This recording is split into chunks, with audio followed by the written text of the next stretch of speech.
My darling Leo, I see you. Tonight I want to talk about a very specific kind of quiet that I think you have been carrying for longer than you have properly named. A quiet that is not sadness, exactly, and not regret either, but something more like a held breath, around a part of yourself you set down, once, for entirely good reasons, and have simply never quite picked back up. Astrology forecast for tonight, my darling.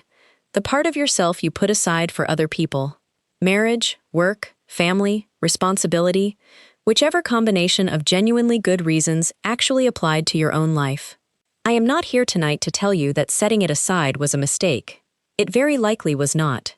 I am here to tell you something else entirely, which is that setting something aside and losing it forever have never actually been the same event, however long the gap between the two has made it feel that way. I want to say plainly, before I go any further, that I am not asking you to feel guilty about the years spent on your marriage, your children, your work, your family's needs. Those years were not a detour from your real life.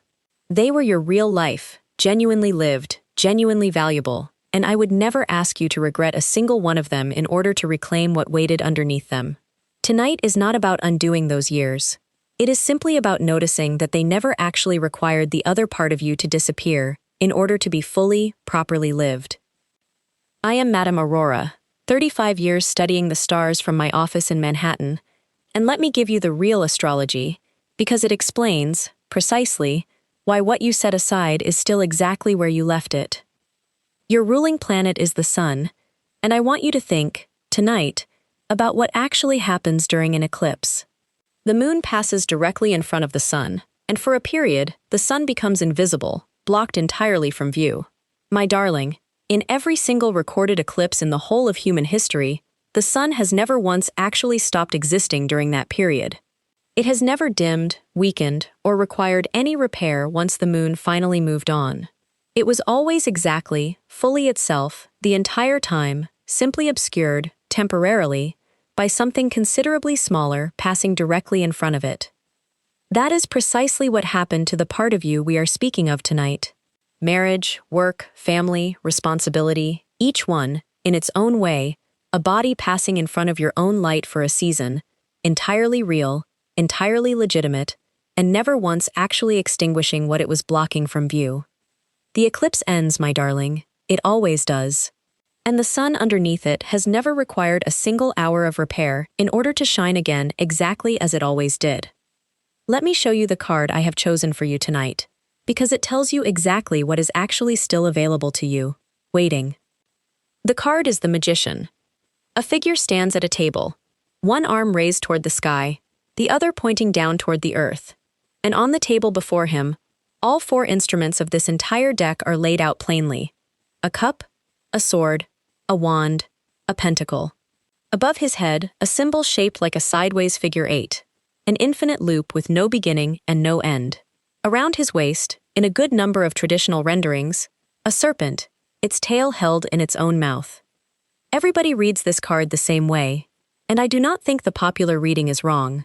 Potential, the capacity to manifest something real out of what is simply, already, available. That is exactly what the card means. But look at that figure 8 above his head, my darling, and the serpent circling his waist, because they are the details almost nobody actually stops to explain. Both of them are symbols of the same thing: endlessness, a cycle with no final closing point, no expiry date stamped anywhere on it. The tools on that table are not perishable. They do not spoil from disuse the way food does, or weaken from neglect the way a muscle briefly does. They simply sit there, exactly as capable as they always were, waiting for the same hand that set them down to pick them back up again, whenever that hand is finally ready. That is the whole of tonight's lesson, my darling. Whatever you set aside, however many years ago, was never on a clock counting down toward its own expiry. It has been sitting on your own table this entire time, in the loop above your head rather than in a drawer you locked and lost the key to, waiting for exactly the hand that once knew precisely how to use it. I want to say one further thing about the magician's raised arm, because I think it matters. One hand points toward the sky, and the other toward the earth, and the figure himself stands directly between the two, connecting them. That posture, my darling, is not effort in the straining sense. It is simply position, a willingness to stand in the specific place where potential and actual practice meet, rather than remaining entirely in one or the other. You have spent years, I suspect, entirely earthbound, entirely practical, entirely occupied with what needed doing. Tonight is not asking you to abandon the earth. It is asking you to raise one arm again and stand, once more, in the place where both halves of you are actually allowed to meet. Let me speak to your lost interest specifically, my darling, because I want you to actually name it, rather than let it remain a vague, comfortable abstraction that never quite has to be confronted directly. Think of the version of you who existed before the eclipse began. What did she do, purely because she loved doing it, with no practical justification required, no audience necessary, simply because the doing itself felt like being fully, unmistakably herself?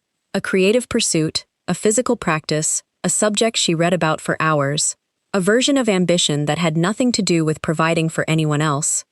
Name it plainly, tonight, in your own head if nowhere else yet, because a great many of you have not actually let yourselves name it in years, on the theory that naming it would only make the current gap more painful. My darling, the gap is not made worse by naming it. It is made worse by continuing to let it exist unnamed, formless, showing up only as that quiet, unexplained restlessness I described at the very start of tonight's reading, rather than as the specific, identifiable thing it actually is. I want to give you a specific way to find it, if it does not arrive immediately. Think back to the last time you felt genuinely, unmistakably envious of somebody else, not in a bitter way, simply a small, private twinge at something she was doing or had. Envy, examined honestly, is very often an extremely accurate map, pointing directly at whatever you have quietly set aside yourself. Your sign is not always comfortable admitting to envy, preferring to feel generous and unbothered toward everyone. Just this once, let yourself actually look at it, because it is telling you something considerably more useful than the discomfort of admitting to it costs. Now let me speak to your identity more broadly, because I think this is where your sign specifically gets caught in a particular trap. Your sign draws a considerable portion of its own sense of self from being seen clearly, doing something, embodying a role fully and visibly. And for years, quite possibly, the role you have been seen embodying, the parent, the partner, the reliable one, the person who holds everything together, has been genuinely real, and has also, quietly, become the entire visible surface of who you are to everyone around you. My darling, a role, however genuinely and beautifully performed, is not the whole of a person. It is one instrument on the table, among several, and the danger, for your sign specifically, is that a role performed this completely, for this long, can start to feel like the only instrument you actually own anymore, the others having simply vanished from memory, rather than merely gone quiet. Now let me speak to joy specifically, my darling, because I want to correct something your sign is likely doing without fully noticing. You are, I suspect, still capable of pleasure, comfort, relaxation, a good evening, genuine affection received and given. What I suspect you have lost touch with is something narrower and, for your sign specifically, considerably more essential, which is the particular, unmistakable feeling of your own creative aliveness, the sensation that arrives only when you are doing the specific thing that is genuinely, structurally yours, rather than simply resting from everything else. Comfort and this particular aliveness are not the same experience, and I do not want you mistaking the presence of one for the return of the other. And independence, my darling, which I want to speak to plainly, because I know your sign sometimes hears this word and worries it implies criticism of the people you have built your life around. It does not. Independence, in the sense I mean tonight, is not distance from the people you love. It is simply the continued, ongoing existence of a self that exists prior to, and separate from, any single relationship or role, the way the sun exists prior to, and separate from, whatever happens to be currently passing in front of it. You are permitted to be fully devoted to your marriage, your family, your responsibilities, and to also, simultaneously, remain a whole, separate person underneath all of it, and the second does not diminish the first. It is, in fact, very often what makes the first sustainable at all. I want to name why this matters so much for the people you love, not only for you, because I think it will help your sign actually act on tonight's reading rather than simply agreeing with it and setting it aside again. A person who has entirely dissolved into her roles, however lovingly, becomes, over time, considerably harder to actually know, because there is less and less of a distinct self left for anyone else to reach. The people who love you, my darling, do not only want your devoted care. They want you, the whole, specific, separate person underneath it. And that person becomes more available to them, not less, the more fully you reclaim her. Let me tell you about Sabina, because I think her story shows exactly what actually happens once someone finally picks the instrument back up. Sabina was a Leo client of mine, in her late 50s, who had spent the whole of her adult life, roughly 35 years, first raising 4 children and then, once they were grown, caring for an aging parent, one genuinely demanding season, simply handing off to the next without much of a gap between them. She came to me in the months following her parents' death, in a considerable grief that had, she told me, a strange second layer underneath it she found difficult to explain even to herself. Beneath the grief for her parent, she said, was a considerably older grief, one she had never actually let herself feel properly, for a version of herself who had wanted, at 22, before any of the 35 years began, to become a painter. She had studied it seriously, briefly, before marriage and motherhood arrived in close succession, and had simply, without any single dramatic decision, never returned to it, the way one season quietly gives way to the next, without anybody formally announcing the change. I asked her what had actually happened to the desire itself, across those 35 years. She said, "Honestly, I do not think it ever went anywhere. I think I just stopped checking on it, the way you might stop visiting a friend you love, not out of any falling out, simply because life became entirely full of other, genuinely important things, until enough years passed that visiting again started to feel awkward, like too much time had gone by to simply pick the friendship back up naturally." She bought a small set of paints, tentatively, about 2 months after that conversation, and told me, the first time she actually used them, that her hand remembered considerably more than she expected it to, not the specific skill, which had genuinely rusted, but something underneath the skill, a way of seeing, of noticing light and shape, that had apparently been sitting quietly, fully intact, the entire 35 years. She said, "I thought I would have to start from nothing. I did not. I started from exactly where I left off, considerably out of practice, but not, in any way that actually mattered, gone." I asked her, some months later, how the painting had actually found its place alongside the rest of her life, now that she was not raising children or caring for a parent in quite the same way. She told me she had expected it to become a large, dramatic new chapter, replacing what had come before, and instead it had settled in as something smaller and, she said, considerably more sustainable, 2 or 3 evenings a week, private, unhurried, entirely hers. She said, "I do not think I needed it to become my whole life. I think I just needed it to exist again, at all, after 35 years of it existing nowhere." Now, before I give you the last part, if any of this has landed, tap that little like button below this video.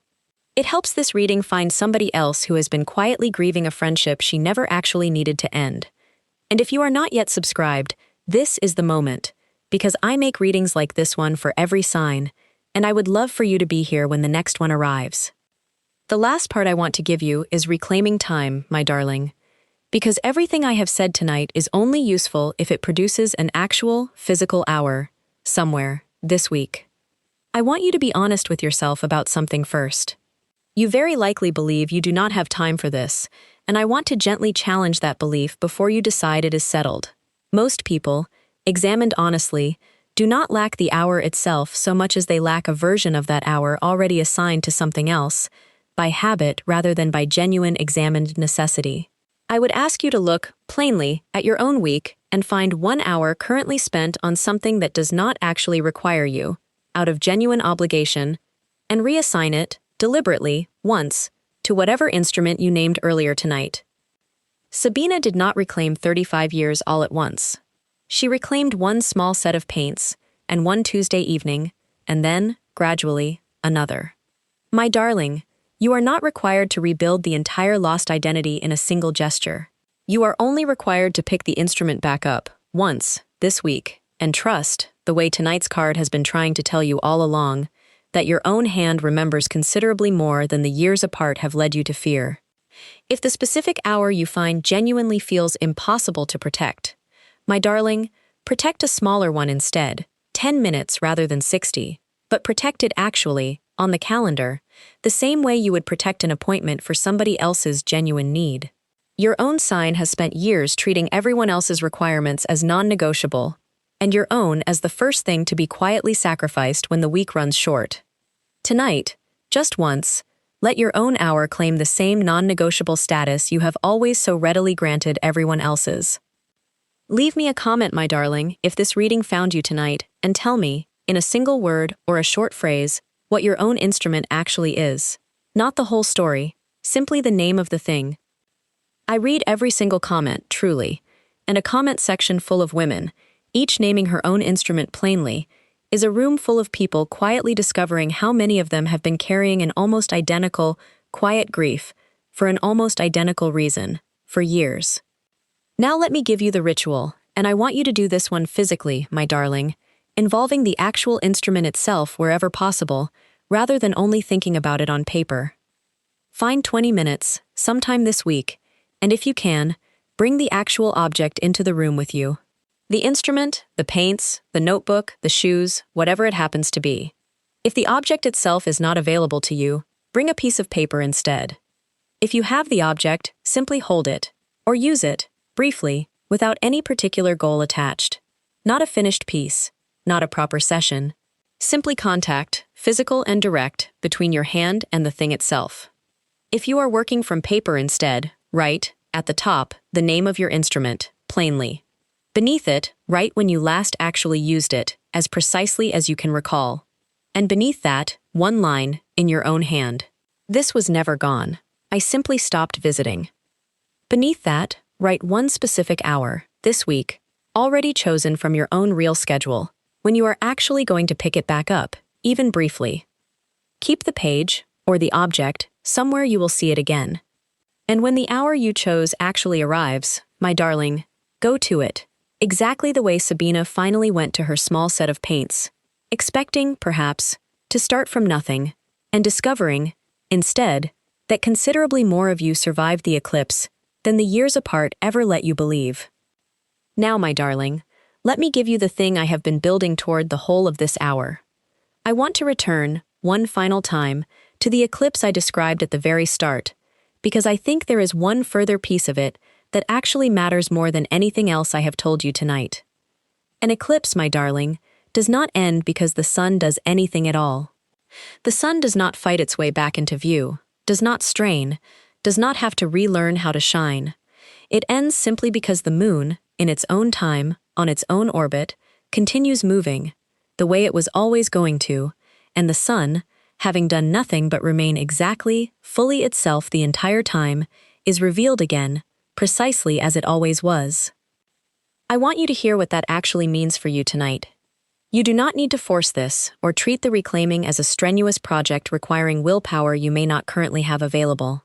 The marriage, the work, the family, the responsibility, whatever has been passing in front of your own light, is very likely already, on its own timeline, beginning to move. The way children grow, the way careers settle, the way seasons of caregiving eventually, genuinely end. Your task tonight is not to force the eclipse to end early. It is simply to notice, honestly, the moment it actually does, the way Sabina finally noticed hers, and to be ready, with your own hand already remembering the instrument, when the light returns. My darling, before I let you go, 3 small things. 1.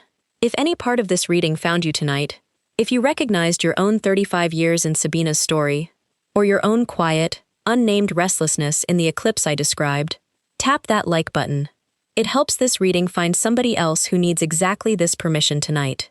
2. Subscribe and turn on the bell, because I make readings like this one for every sign, and I would love for you to be here when the next one arrives. 3. And this is the one I care about most, your own instrument, just the name of it. And if this reading gave you something and you ever want to say thank you more directly, a super thanks is never expected and always felt, and it is a genuine part of how I keep making these readings as carefully as I make them. If you know another Leo who has been quietly grieving a part of herself she assumed was simply gone, send this to her tonight. You may not realize how much a single share matters. It is how this work finds the person who needs it. Thank you, my darling. This community has become something I genuinely did not expect when I began.